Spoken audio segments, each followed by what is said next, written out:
Chá, só queria te perguntar, você já falou da sua relação com o Palmeiras, você treinou muitos times, dá pra você falar que o Palmeiras dos times que você treinou, é o time que você tem mais identificação pra sempre na sua vida? Ou é muito forte falar isso? Porque você tem relação forte com outros, né? Mas acho que o Palmeiras dá pra você falar que você é flamenguista, você torce pro Flamengo hoje, mas como treinador, o Palmeiras é o time da sua vida? Cara, assim, eu entendo a pergunta, cara. Mas essa pergunta ela é muito relativa para quem está sendo questionado, querido. Porque, cara, o que você falar de tantos os clubes que eu dirigi, tá certo? Você vai cometer alguma situação. E você tá no mercado também, né? Não, o mercado complicado. eu já tô parando já, cara, né? Cara? Vai parar mesmo, Lucha? A questão é de você criar uma... por exemplo, a torcida do Santos me adora, cara. Sim. A torcida do Grêmio me adora. Pô, tive lá, foi um trabalho... Cruzeiro. Do Cruzeiro, a Tríplice Coroa. Então, assim, cara, assim, eu até respeito as perguntas, né? Sim. Mas, assim, cara, é desnecessário você falar isso aí. Por exemplo, se você falar em São Paulo, qual o clube que eu mais me identifiquei? Palmeiras. Como se o Palmeiras jogar? Como eu torci o Palmeiras, foi o que eu mais me identifiquei. Mas eu gosto do Corinthians, eu gosto do Santos, eu gosto porque foram clubes que me respeitaram muito, entendeu? Sou flamenguista. Então, são perguntas que, assim, que nem o cara chegou lá em Recife e falou assim: quem foi campeão brasileiro? De 87. De 87, Sport ou Flamengo? Falei, essa pergunta é muito boa pra você. O que vai acontecer? Se eu falar que foi o Flamengo, 50% da torcida do Sport vai ficar meio de ano. Se eu falar que foi o Sport, 50% da torcida do Flamengo. Então são perguntas que nós ficamos numa situação Sinuca de bico, né? desconfortável. Mas o que ela traz de benefício para o futebol? Qual o objetivo da pergunta para trazer É que benefício? a pergunta foi mais no sentido porque a torcida do Palmeiras te respeita demais e gosta demais de você, A torcida do Palmeiras, ela me respeita, mas tem uma interrogação nisso aí. Existe uma interrogação. Você sabia, E você por exemplo... se chateia com isso? Oi? Você fica chateado com isso? Cara, eu tenho uma história dentro do Palmeiras. Você sabe que eu nunca fui convidado no Palmeiras para nenhum evento do Palmeiras? Você sabia disso? O cara que tem uma história como eu tenho dentro do Palmeiras?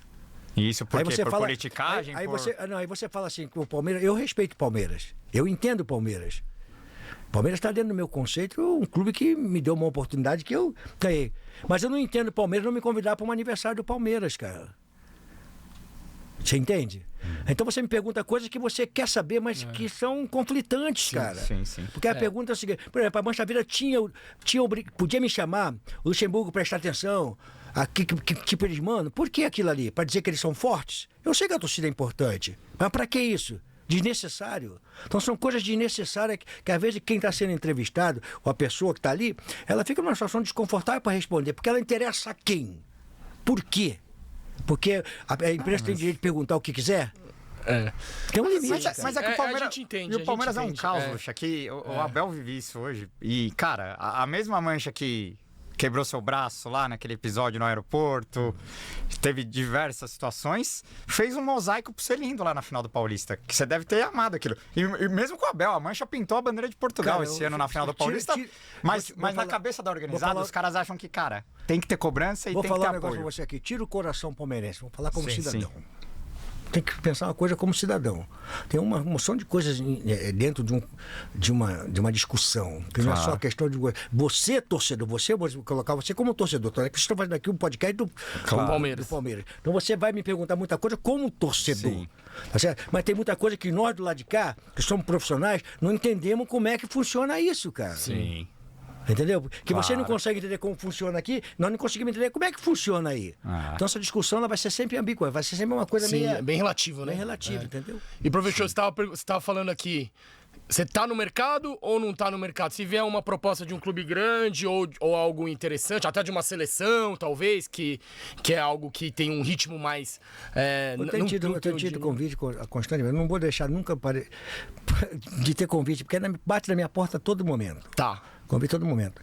E é uma discussão que eu estou com a minha família, estou numa coisa que vai ser amadurecida com calma, para poder, olha aqui. Porque eu não quero ser aquele cara assim, eu parei e de repente voltei. Sim, não vai. Não.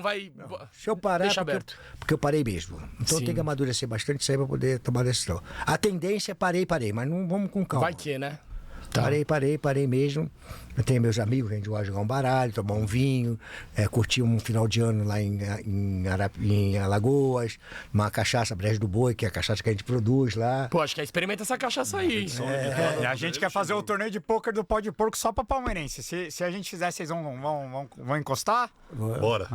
Vamos te convidar, hein, Lucha?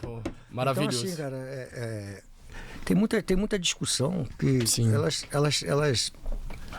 elas existem porque existe o futebol e existe uma coisa bem antagônica, né? bem Uma vez eu falei com você disso, são os dois lados da moeda da paixão. É isso aí. Quanto ganha um técnico do melhor time de handebol do Brasil? Nada. Quanto ganha o técnico mais bem remunerado do polo aquático brasileiro? Quanto ganhou na vida, por exemplo, o Luxemburgo? Mas não é só ele. Quanto estão ganhando os técnicos hoje? Por quê? Porque o brasileiro é completamente doente, que ao invés de botar comida em casa vai no estádio, ao invés de trocar o carro vai comprar camisa, ao invés de fazer alguma coisa para o seu bem pessoal vai lá de uma forma ou de outra comprar um pay-per-view. Essa paixão faz com que essas pessoas sejam muito mais bem-sucedidas, talvez até do que elas mereçam financeiramente. Sim. Porque se você pegar o top de linha do handebol, do vôlei, do basquete e de qualquer outra atividade esportiva, não chega aos pés desses caras. Ou seja, eles se usufruem da loucura e da paixão e da doença, e aí é uma doença metafórica, da paixão do futebol. Okay? Aí na hora que vem o outro lado da moeda, eles ficam putos.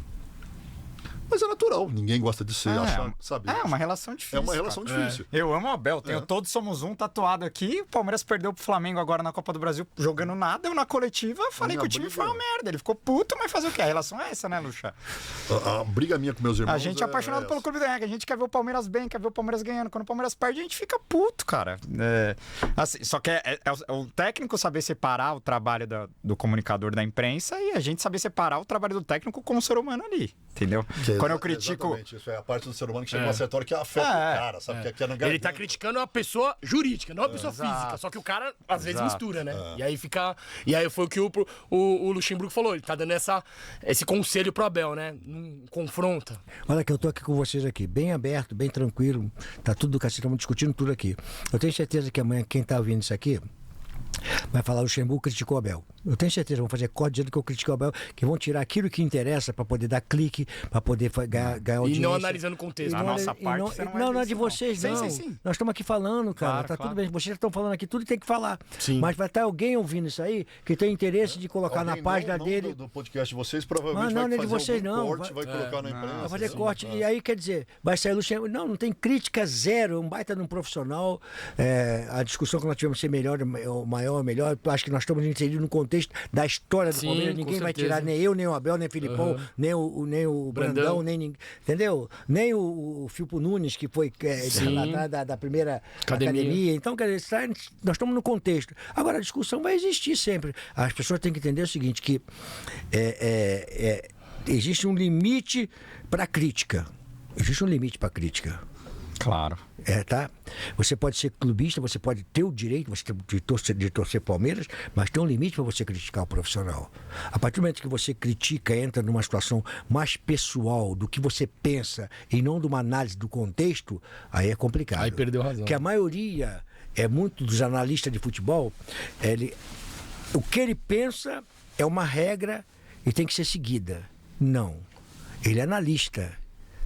O que ele pensa não interessa. Eu quero saber o seguinte: se ele está analisando o contexto do jogo porque o que ele viu ou porque é o que ele pensa que deveria ser feito. É complexo pra caramba, né, cara? Normalmente é o profeta do acontecido. Isso, dá para perceber que existe essa relação de paixão. Dá para perceber, não. Isso é lógico. Existe essa relação de paixão que faz o torcedor. Eu ia citar que é uma das maiores brigas minhas com meus irmãos. Eu tenho 2 irmãos tão doentes quanto eu, só que o jeito deles serem doentes é diferente. O Palmeiras perde, eles começam a xingar o jogador do Palmeiras. Aí eu começo a xingar meus irmãos. E aí briga a família inteira, porque eles xingam o jogador do Palmeiras, eu xingo. E eles falam: é paixão, nós somos assim, é o jeito que a gente gosta de torcer e tal. É irracional. E os atletas do esporte, futebol, se usufruem dessa insanidade. Financeiramente, em termos de imagem, em termos de prestígio, né? E só que chega uma certa hora que vira pessoal, né? O cara começa a cutucar demais, sabe? Aí fica... Quando vira perseguição é foda. Quando vira perseguição é foda. Curtiu a resenha? Então assiste a entrevista completa aqui no link da descrição pra você não perder nada do podcast oficial da Torcida Canta e Vibra. Valeu, avante Palestra Seguros, porco!